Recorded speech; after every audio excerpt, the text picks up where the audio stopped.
তেনেকুৱা এটা পৰ্যায় আছিলে কিন্তু ইয়াতে কোড অফ কণ্ডাক্ট লাগি গ'ল তো যিখিনি কাম আছে সব CSB খুব সুন্দৰকৈ কৰিছে গতিকে আমাৰ শিক্ষক LP-UPৰ যিটো চাকৰি ইয়াত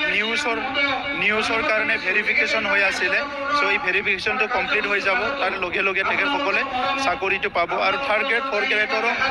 প্ৰায় অলমষ্ট তেখেতসকলৰ যিটো স্ক্ৰিনিং বা ভেৰিফিকেশ্যন এইটো সম্পূৰ্ণ হৈ গৈছে এনি টাইম তেখেতসকলে এই 3rd গ্ৰেড 4th গ্ৰেডৰ পোষ্টটো দিব পাৰিব গতিকে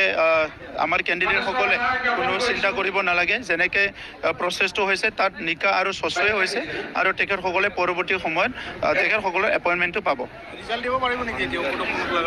নাই ৰিজাল্ট দিব নোৱাৰিব যিহেতু তেখেতসকলে কামটো এটা লেভেললৈ লৈ আহিল আৰু ইয়াত জাষ্ট এটা ফিনিচিং